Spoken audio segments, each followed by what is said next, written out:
Happy 5th of July.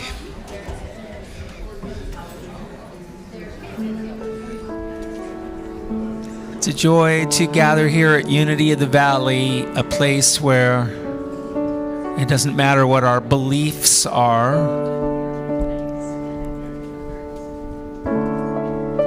It only matters that we bring ourselves, our hearts, our minds, and are willing to join together in that spirit of community, of oneness. And we're just going to explore some ancient, ever-new spiritual principles without getting locked into anybody telling you what to think or what's right and wrong. And so we'll begin with this beautiful message translated from the words of the ancient Sufi mystic Rumi. He and I worked together hard on this song.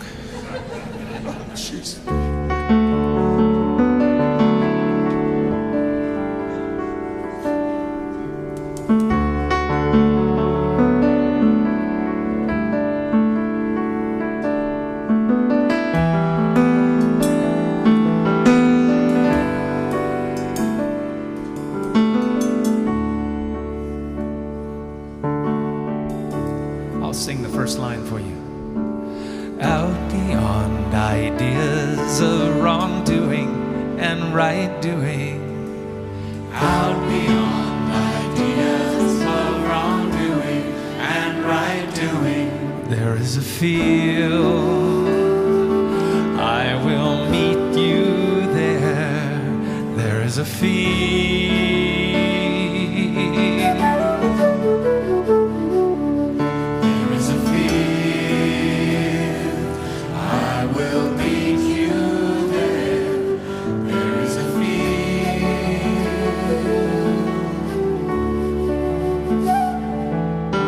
Out beyond ideas of wrongdoing and right doing. Out beyond ideas of wrongdoing and right doing. There is a field. I will meet you there. There is a field.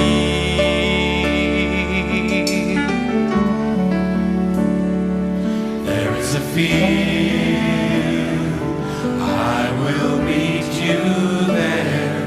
There is a field.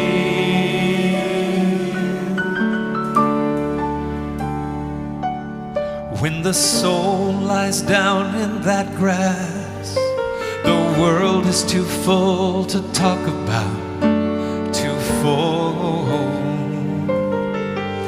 When the soul lies down in that grass, the world is too full to talk about, too full. Again.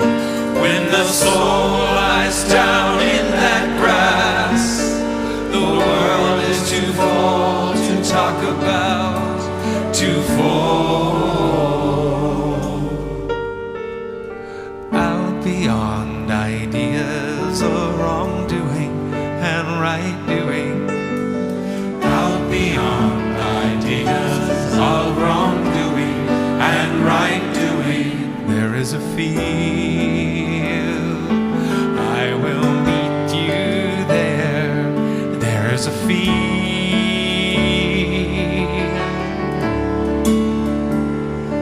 There is a field. I will meet you there. There is a field.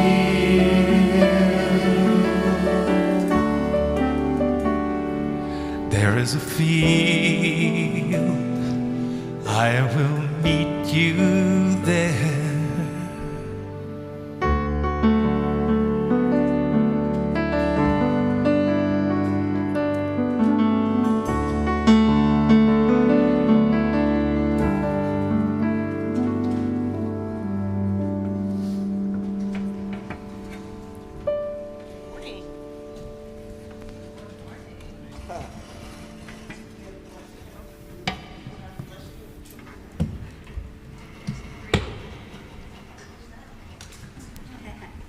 The light is green. That's what that means. Okay. Well, good morning. And we bless our children. I remember what happened the last time I got up here. I went kind of blank. So, some here, some back there. And we're ready. Okay.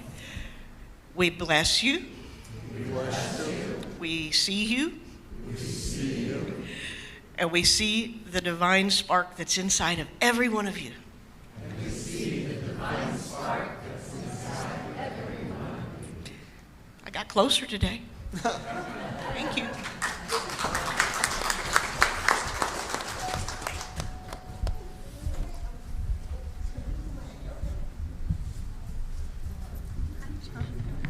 Thank you, Doris. We do bless those delightful children. Good morning and welcome. I'd like to invite John Garrett now to light our intentional candle.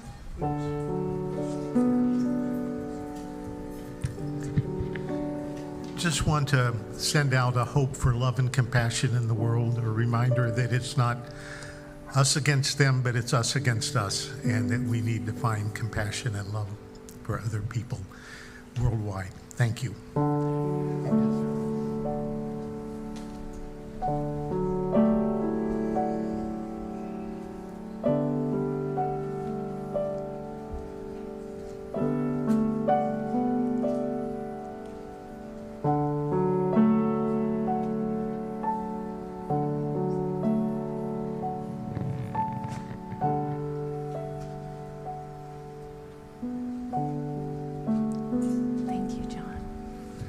Continuing in that sacred space, I invite you to draw your attention into your heart space. Imagine a circle of light and love there, expanding ever outward. We embrace first ourselves and then all of our loved ones in this circle of light. And then our light keeps expanding outward to encompass all of those who are suffering. People who've gone through surgeries, people facing medical situations. Our hearts especially go out to the people of Venezuela. We hold them in this light and love, and we know that though we can't be there physically, we know that God is there with them. And we connect with everyone in the world through letting our ripples of love shine outward. As we move into this sacred service, going beyond the field of right and wrong, we see that love indeed is all there is. Amen. If you're here at Unity of the Valley for the first time, we welcome you to raise your hand and we'll bring you a welcome packet. And if you're not inclined to raise your hand, that's okay, because our ushers can give you one after the service. And with that, I think I'm going to turn it over now to Donovan.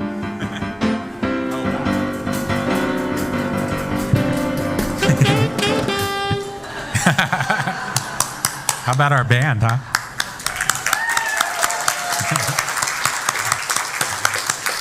I thought I might not get music in, and those guys were ready.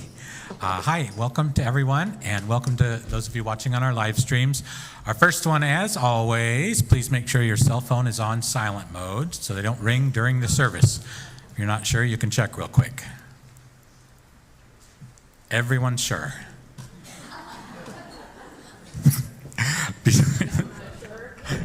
See? I better check mine. Okay, be sure to check out your handout. This is our weekly handout for other events and activities occurring during the week. And for the rest of the month, check out our July bulletin. Today, join us for our first Sunday potluck in the fellowship hall after the service. If you're able to bring a salad on a Sunday, please sign up out in the fellowship hall. If you're relatively new, there's some forms out in that big room on the table, and you can sign up to bring food or, do classes or whatever. So check that out, please. All right. Don't want to skip anything. Oh, Tuesday, 7 p.m., the Behind the Lens seminar movie is The Unforgiving. Wow, look at that. Burt Lancaster, Audrey Hepburn. Now, I know the Clint Eastwood one. Paul, do you know anything about this movie? It's with Burt Lancaster and Audrey Hepburn, and John Huston is the movie director. Oh, wow. It's only $5 to come in, folks, or pay for the series. And we got some brilliant people talking about the movies. Speaking of talking, I just wanted to let the community know that the fundraising you all did for me to get my horns repaired after the car accident has just started. I got help from the insurance company and your help, and I get my other instruments besides what you see here repaired and put back in shape. So I'm blessed that you guys not only have made that happen, but also you make me a better person. You really do. This environment is second to none. I grew up in a Catholic church. Well, I haven't grown up yet, but Never. and other people talk about the other religions that are very demanding of them, and our freedom is really experienced here.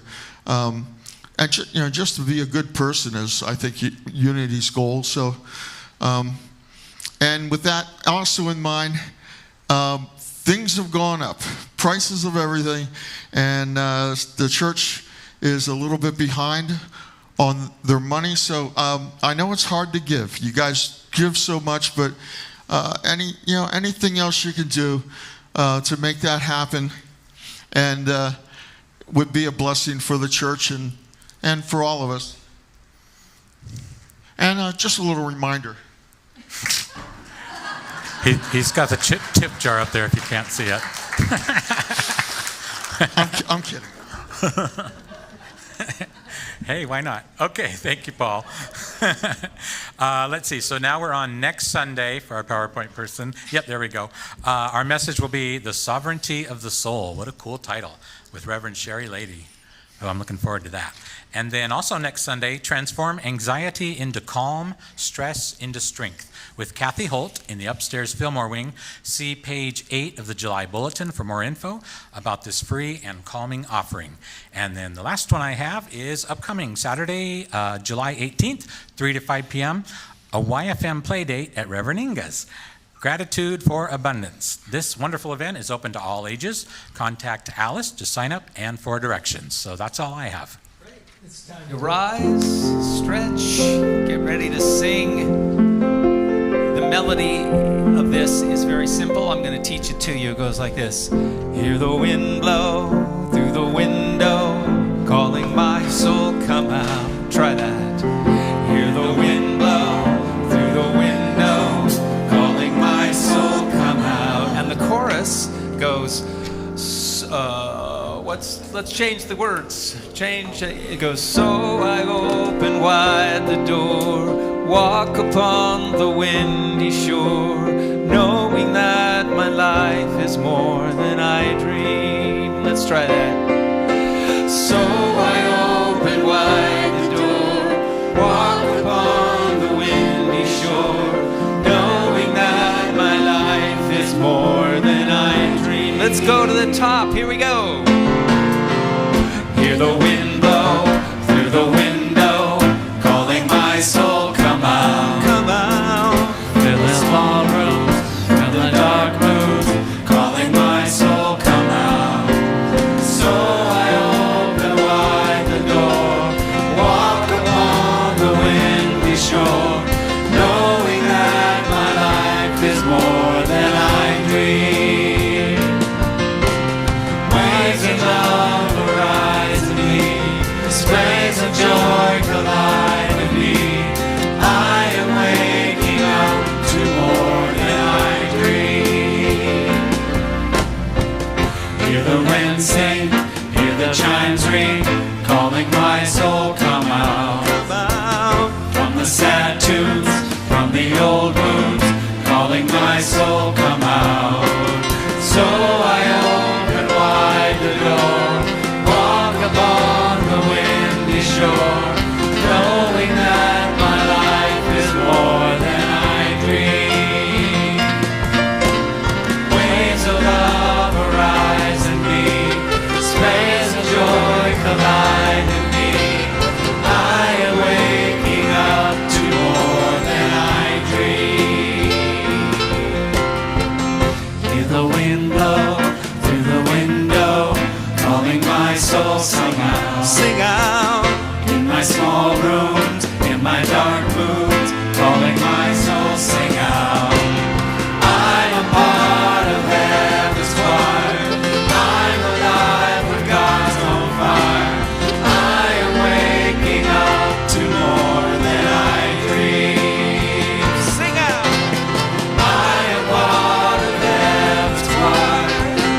give each other a hand. That was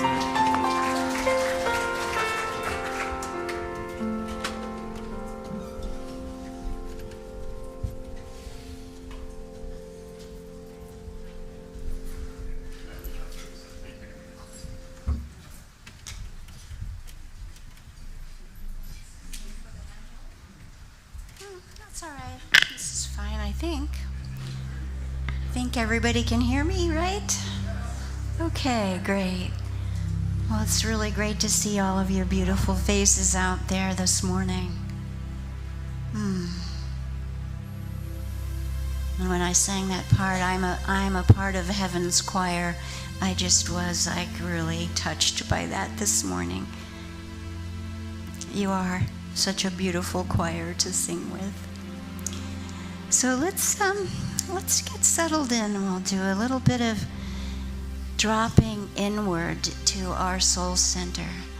Let's take a moment now and just feel your feet resting on the floor as they are. And you might want to just sit kind of more symmetrically if you aren't. So take a moment to feel that groundedness. And gently stretch your spine upward, lifting up through the crown of your head, and feel the spaces open up between your vertebrae. Breathe all the way up from the bottom to the top of your spine. And then let it out with a ha, perhaps, or just a relaxing sigh.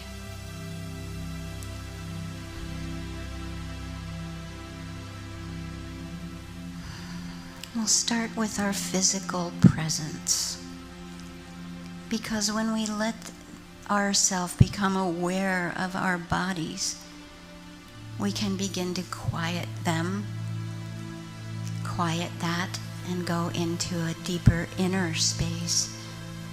So let's begin just feeling perhaps your head, your scalp,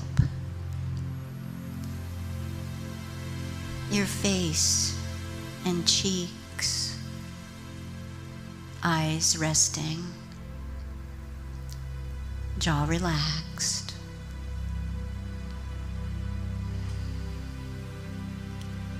Feeling your shoulders relaxed and yet still broad.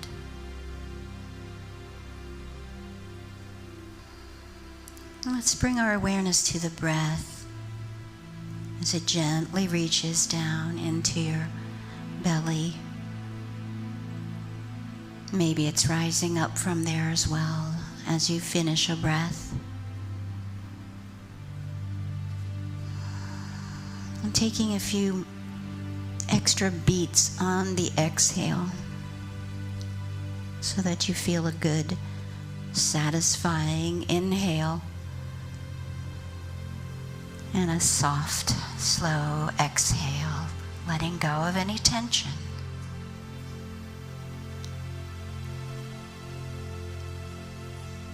And as you do, feeling the weight of your hips, pelvis, and legs. Scan through the whole body and feel everything, all the sensations that are there. Perhaps there are things that you're enjoying, and perhaps there are things that are just there that you're not so happy about. But just accepting in this moment what is, so that you feel fully whole, fully present in this body. And as you breathe into it, notice how still you've become.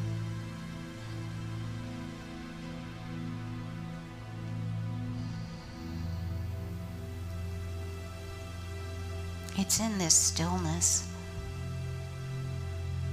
where we might hear some inner whispers of our highest being, our highest self, or you might call it the soul.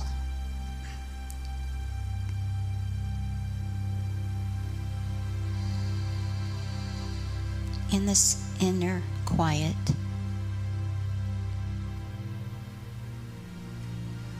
Allow your ears to turn inward.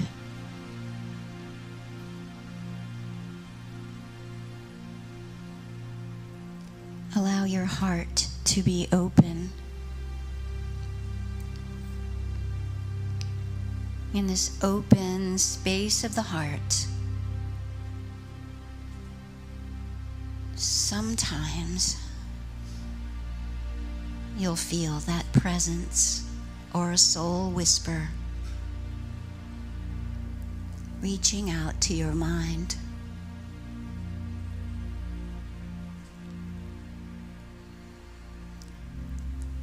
Let's sit simply in this stillness with this inner open awareness.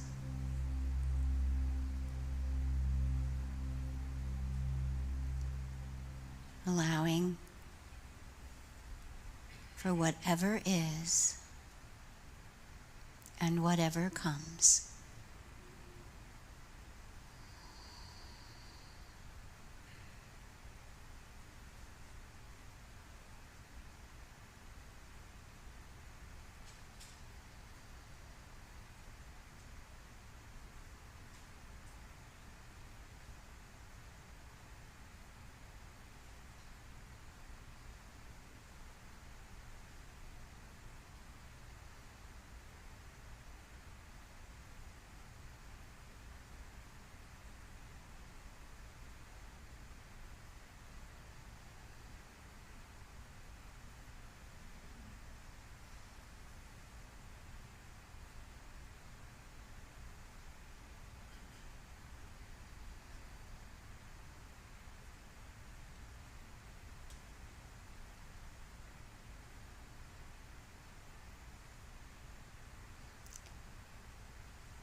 And if perhaps you have a question in your heart, take the next moment or so to open your heart to feel the soul whispers that might have a solution to that question.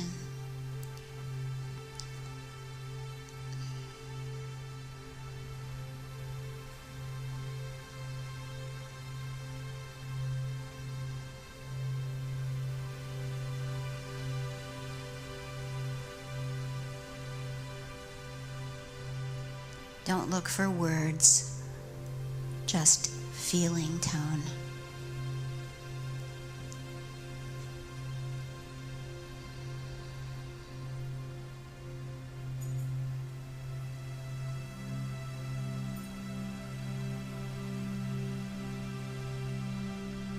Now gently begin to draw your breath back in slowly, feeling it reach out into all parts of you from your heart.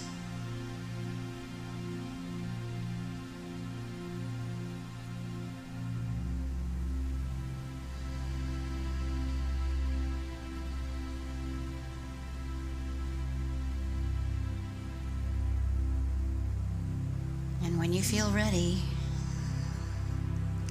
it's fine to allow your eyelids to gently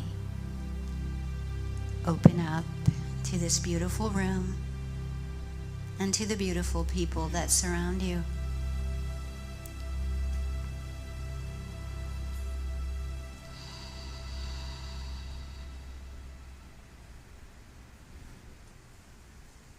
Namaste.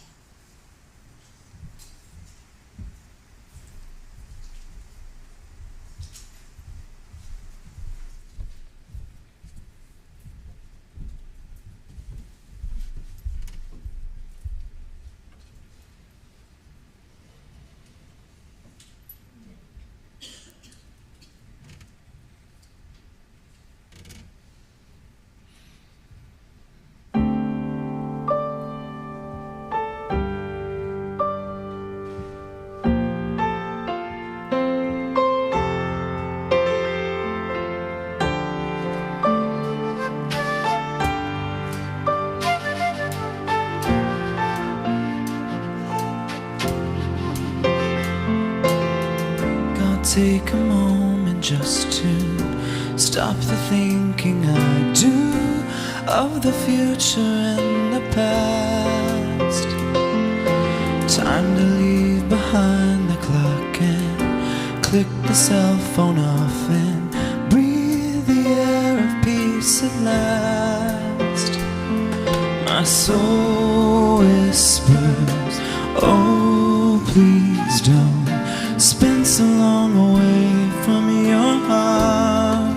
Need to listen when my soul whispers, so sweet. Come and open up the secret you are.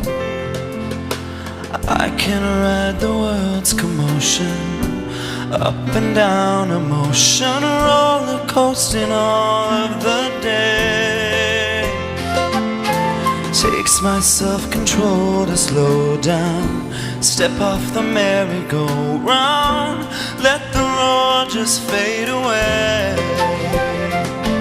My soul whispers, oh please don't spend so long away from your heart. I need to listen when my soul whispers, so sweet.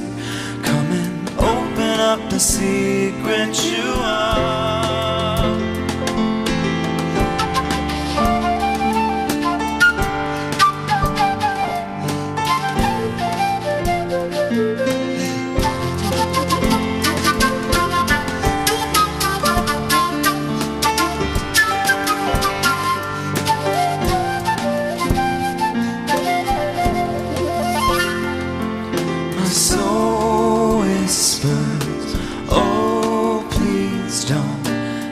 So long away from your heart. Need to listen when my soul whispers, so sweet. Come and open up the secret you are. You are. Open up the secret. Open up the secret you are.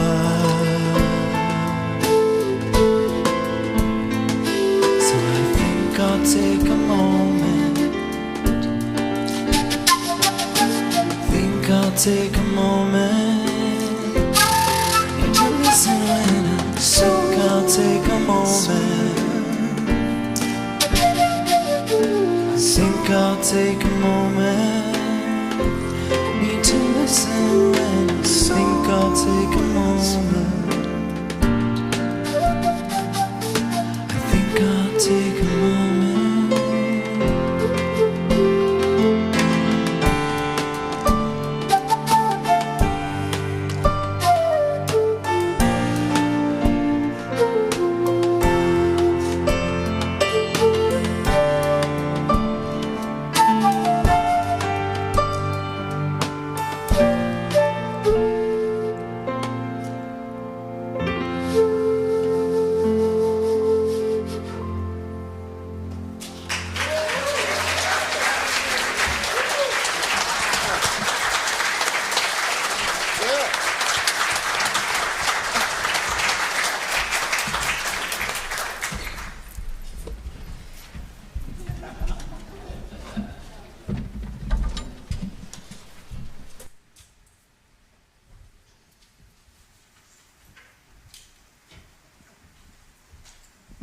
Like I always say about Jalen, yeah, he's pretty good.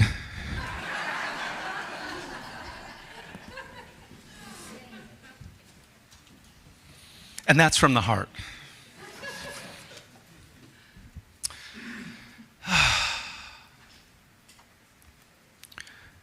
Can we just take a moment?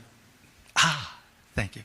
Take a moment of gratitude that we can gather here and think and feel what we want to think and feel. Each one of us individually. It doesn't come from the top down, doesn't come from me to you. It's about each one of you right now in the center of your being. As Donna was leading that meditation, it was really an invitation to experience your own deepest truth, your own deepest reality. So today, we're talking about beyond dogma, getting beyond dogma. And what happens if we stop relying on external authority? What happens? What guides us? What might we experience? But this message today is not to criticize other people's beliefs, even other people's dogma. It's really about the process of how we become dogmatic. So some of your beliefs, some of my beliefs may be true. May be true. That it's not that we're discounting truth. It's what happens when we stop listening to reality, when we stop being open and flexible. So let's just define dogma this way. Dogma is any belief that has become so fixed that we stop asking if it is still true. And not that you would be doing that every day, but when things happen to you, what if you were sitting there in meditation and in that silence, something unfolded? And then the question becomes, am I allowing myself to be open to what that message is? Or have I stopped asking the question, are my beliefs still true?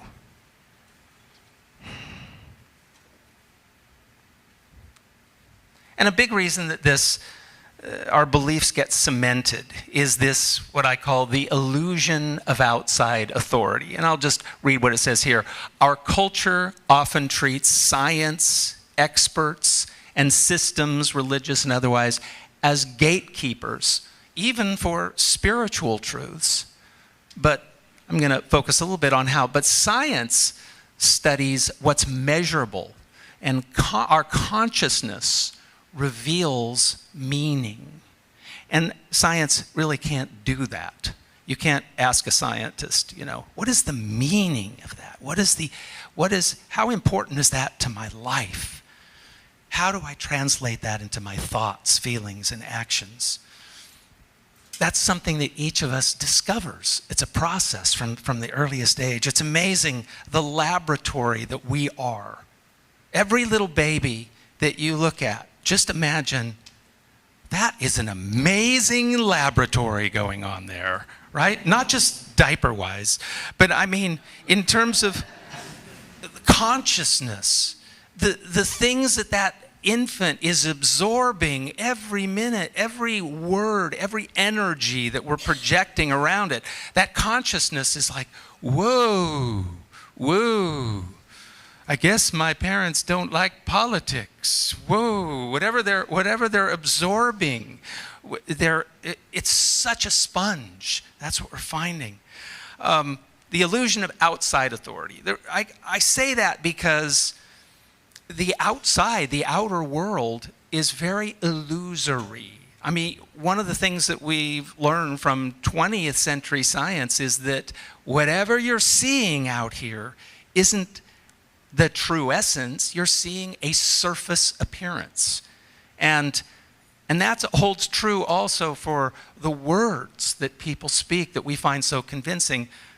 We need to get beneath the surface. Sometimes people can be so convincing on the surface. But the question is, but do I want to lock myself into a specific belief because I got convinced at age 7?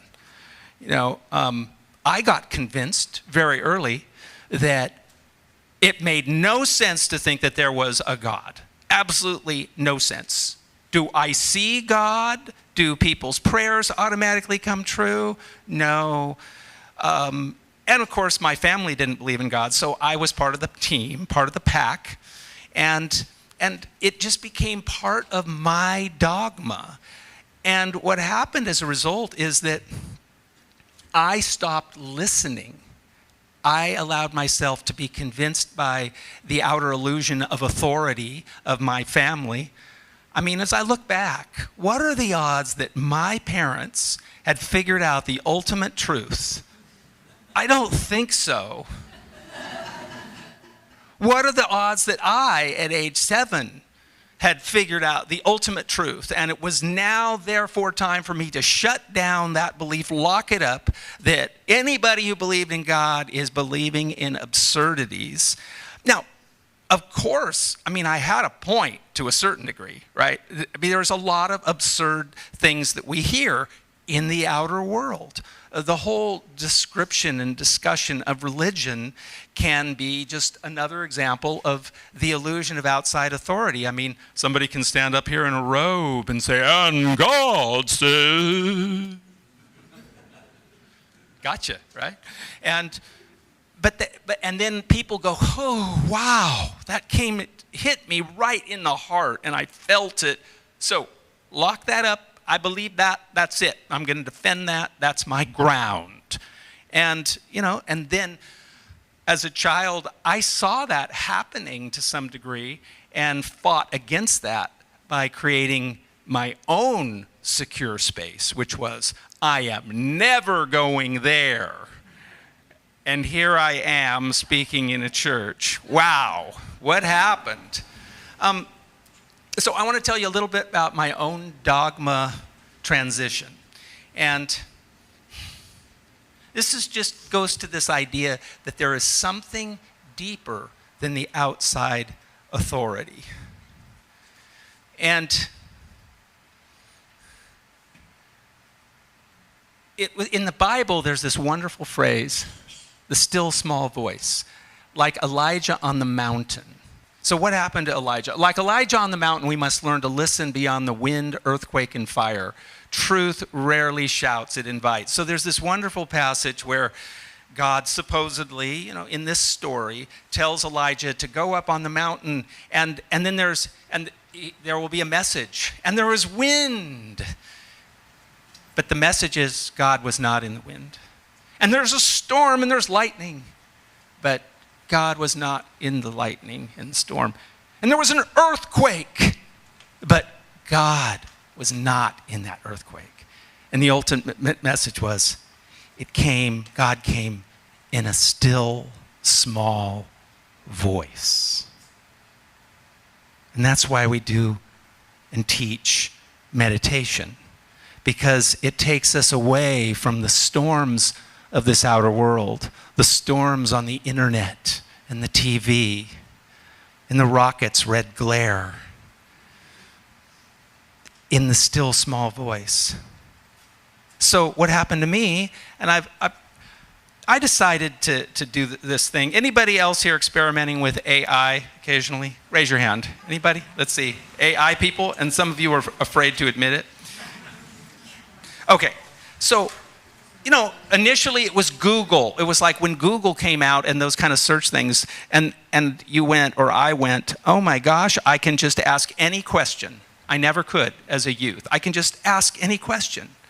And now with AI, it actually sort of talks to you, and it instead of giving you a list of websites to go to, it just assimilates all that information into a conversational passage for you to tell you what it has put together. And so I couldn't do that when I had my first major spiritual experience. Here I was, this 19-year-old atheist. And I had this experience that was like from within, from this inner place. While I was quietly sleeping, I had a dream.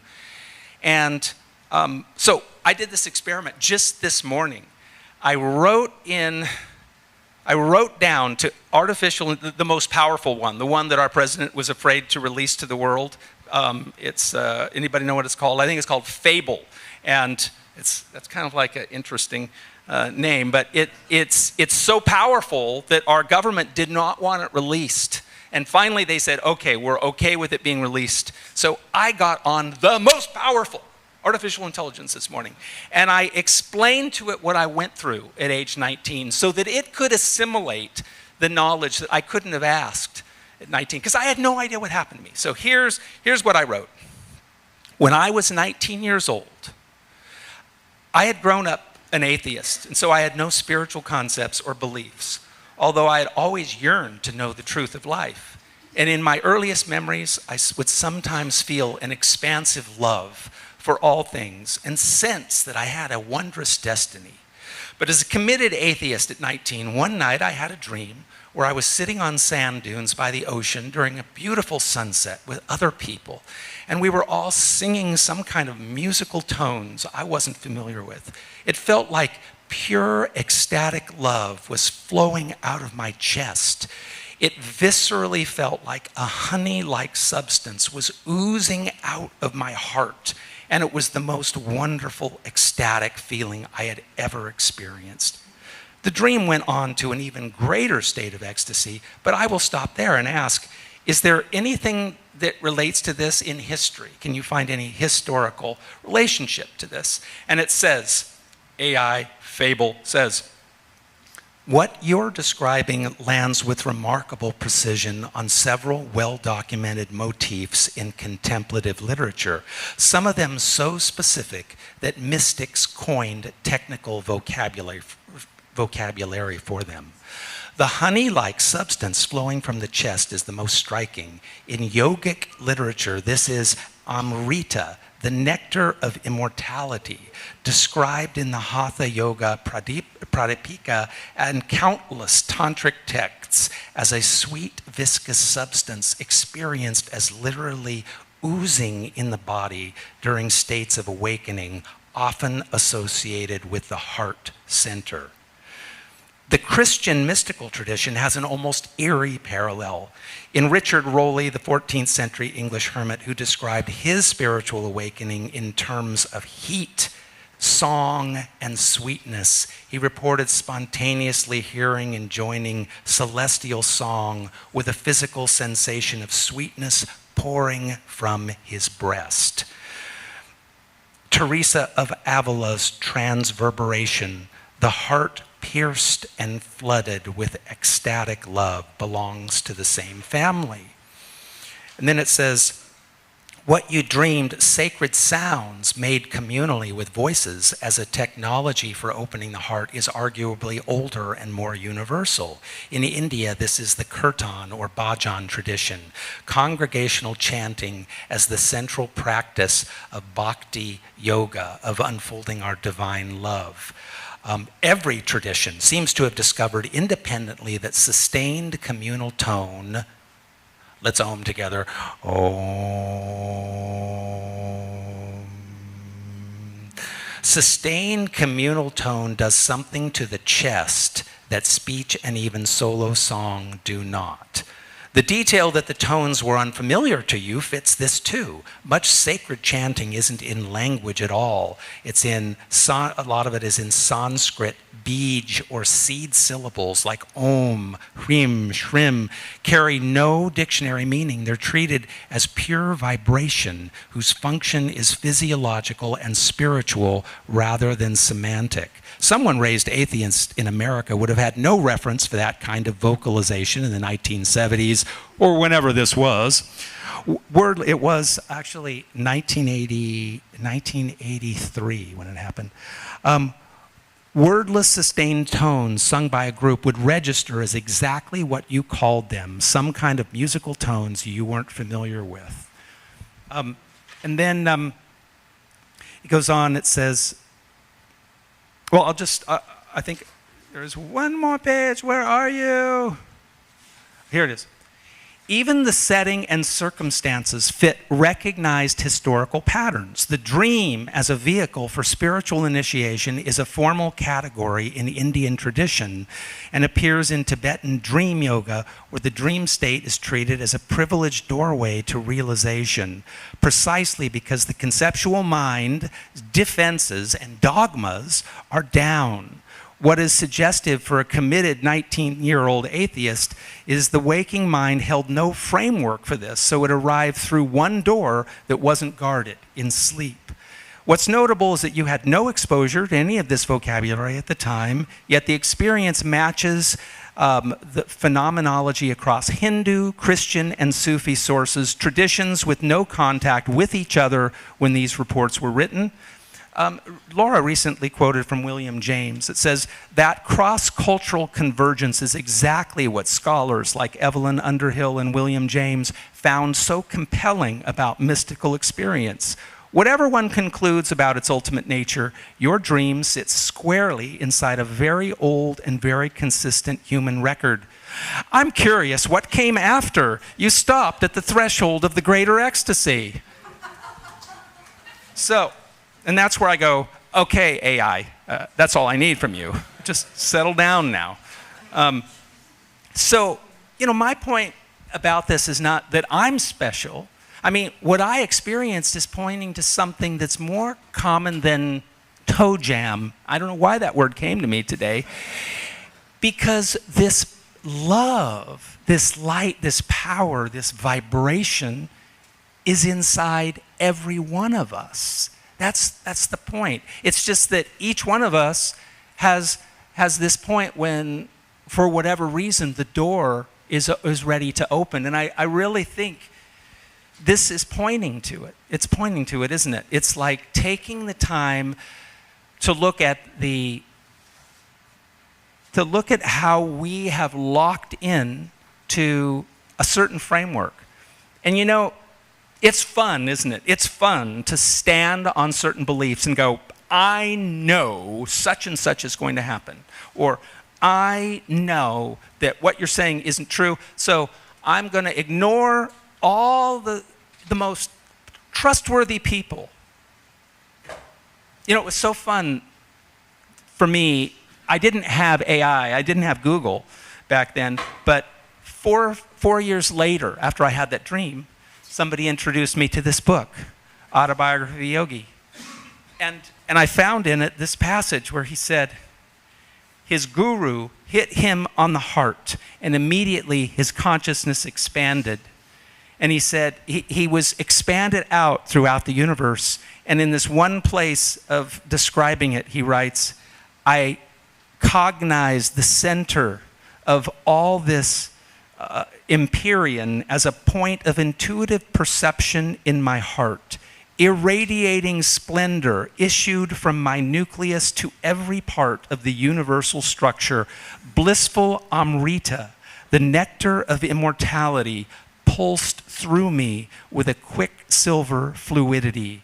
The creative voice of God I heard resounding as Om, the vibration of the cosmic motor. So to find that 4 years later and go, I finally found somebody who is describing exactly what I experienced, and then has a whole philosophy.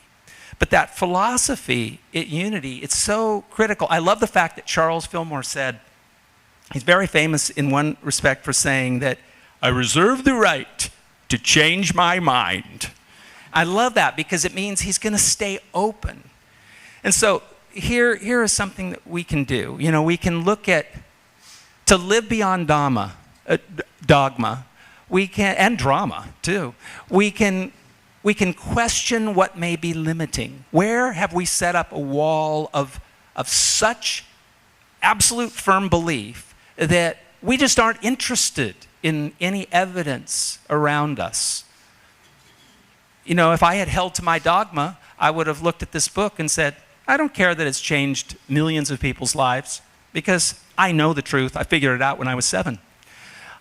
We can listen for deeper wisdom within, like that meditation we did today. I love that Donna said, don't look for words, because wisdom often arises as a sense, a feeling that only later we can put into words, and then allow ourselves to evolve, to change, to grow, to change our mind as life reveals more truth. So let's look at these words together, and then you can decide if you'd like to repeat them. I release limiting beliefs and open myself to fresh insight, the The Spirit within me continually reveals greater truth. If that works for you, let's affirm that together from the heart. I release limiting beliefs and open myself to fresh insights. The Spirit within me continually reveals greater truth. Now remember when I was talking about that little baby who is just opening and absorbing without any dogma, just going, wow, this is what I'm receiving now. There's something very important in that state, isn't there? That's when we're able to receive at a deeper level than we set up for ourselves. So it's worth remembering that my own conscious awareness is the laboratory of the Spirit. Let's say that together. My own conscious awareness is the laboratory of the Spirit. Within your handout today is an exercise you can do, 4 questions you can answer during the week. And it just invites you to take this message, this first one in this week, where we are exploring how to just become more free, to evolve, the freedom to evolve. So in that spirit, without looking at that handout now, let's all go within. Let's all go within to that still small place as our musicians come forward. And just allow yourself to be present in that infinite realm of spirit.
You through a cloudy day,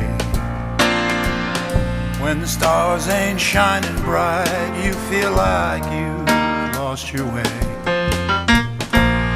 When the candlelight of home burns so very far away, well, you gotta let your soul shine, just like my daddy used to say, soul shine, it's better than sunshine, it's better than moonshine, damn sure better than rain. Hey now people, don't mind, we all feel this way sometimes. You gotta let your soul shine till the break of day. I grew up thinking I had it made, I'd make it on my own. Life takes the strongest man, make him feel love. Now I feel flowing through my aching bones, and let the soul shine and sunshine. Hey now, better than the rain. Don't mind, we all feel this way sometimes. Ooh, till the break of day. Sometimes a man can feel this emptiness, sometime can rob him of his soul. A woman too, God knows she can feel like this. And when your world seems cold, gotta let your spirit take control.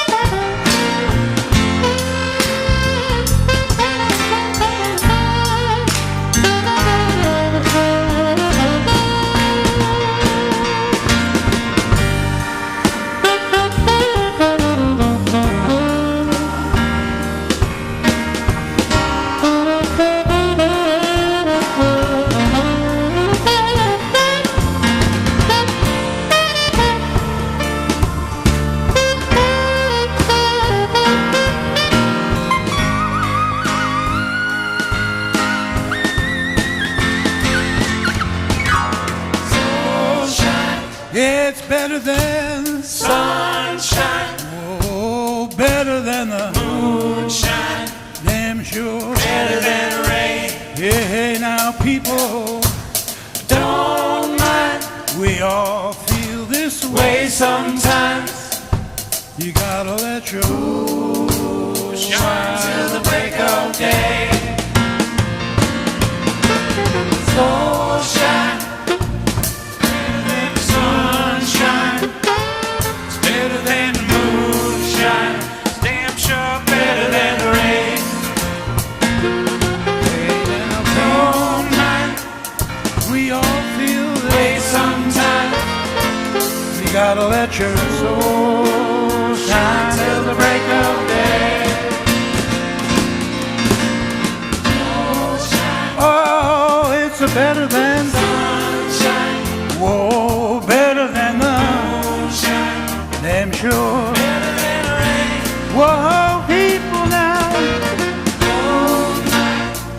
We all feel sometimes. You gotta let your shine till the break of day. Ooh, shine till the break of day.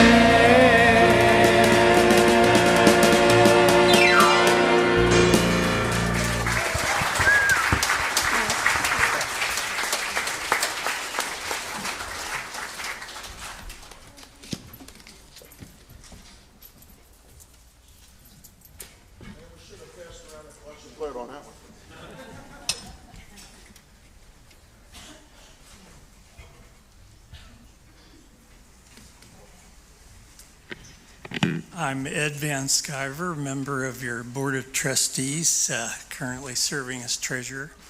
I'm going to take just a brief moment to talk to you about one aspect of church finances.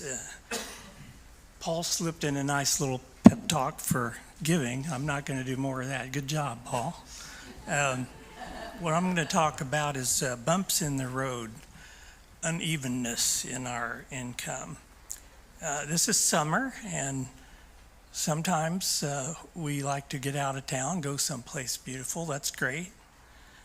But when we do that, the church finances can suffer a dip, much like your own household budgets. It's no news to you that when you're not around, the bills don't take a break. They still need to be paid. But we have a program here that helps immensely in ironing out those bumps. I'm sure you've heard of it, maybe you've thought about it, maybe even thought you might participate, but just haven't gotten around to it. If that's the case, it would be a great time to start today. And it's easy to do. If you stay for the refreshments after, and as you're getting in line for food, that credenza on the right with all the sign-up sheets has a form that looks like this for the Simple Giving program. What that does by automating your giving, like I say, it evens out the bumps for us, and it's just so helpful. If you don't like having an automatic withdrawal taken from your checking account, that's fine. You can instead have a payment taken from your credit card. And so I encourage you to take advantage of that, and thank you very much.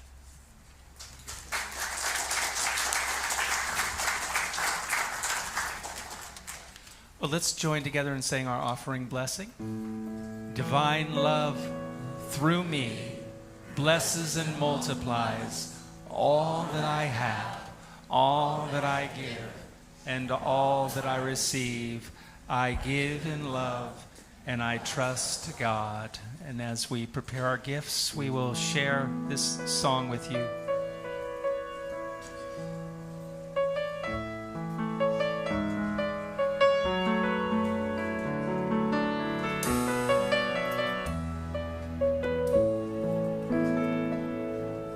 When I give, I don't think of receiving. I'm just letting God give through me. And there's joy in my heart with the giving. Doesn't matter what comes back to me. And it's easy living this way, 'cause it's how we were meant to be. I don't struggle or strain, I get out of the way, and I'm letting God live through me. When I love, there are no preconditions, for I know every soul is divine. If I can't see their light, it's just hiding, or it may be the clouds in my eyes. And it's easy living this way, 'cause it's how we were meant to be. I don't struggle or strain, I get out of the way, and I'm letting God live through me.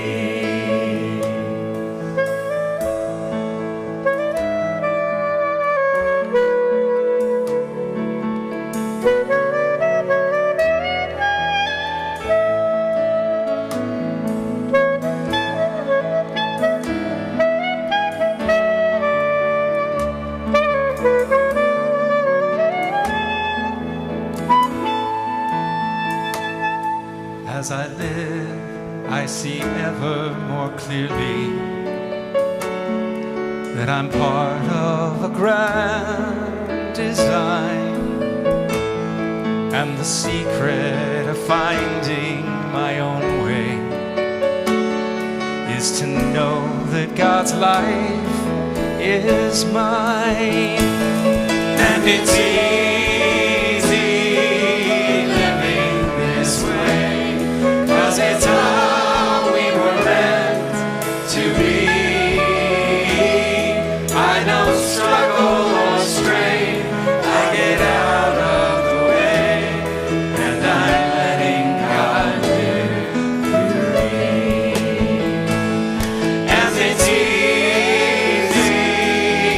living this way, 'cause it's how we were meant to be. I don't struggle or strain, I get out of the way, and I'm letting God live, letting God live, letting God live through me.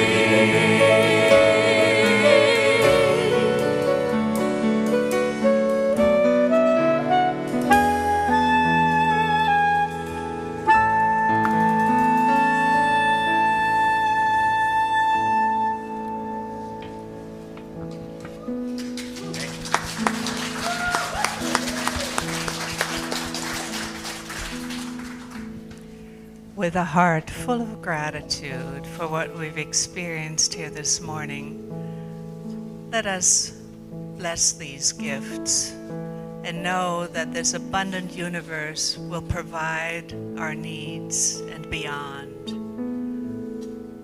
And we dedicate this service to the work, the will, and the way of that living Spirit resident within each and every one of us. And so it is. Thank you, Teresa. Every Sunday we want to thank all the volunteers.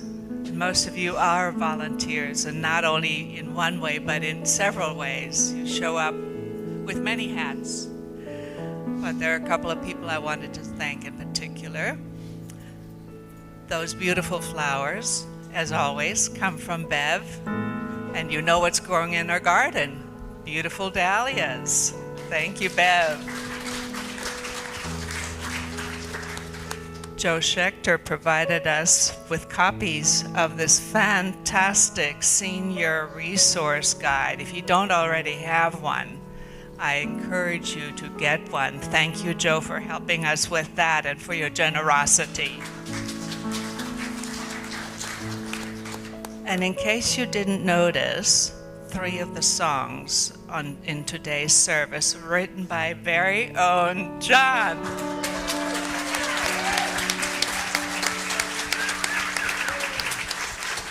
And my buddy Rumi. Helped me. Well, you wrote the words, but the music came from your heart, my friend. And also I want to acknowledge a particular ministry. There are office angels that help because Gina has her hands full and several people show up on certain days to help with the office chores. So thank you to all the office angels. And we have several chaplains with us this morning. So if there's something on your heart, whether it's for yourself or a loved one, by all means. I see Grace and Bev. Did I miss anybody? Oh, there's Julia right in front of me. So feel free to help yourself to this beautiful service, to meet with a chaplain on this side of the sanctuary. And with that, let's sing our song. All right, let's rise.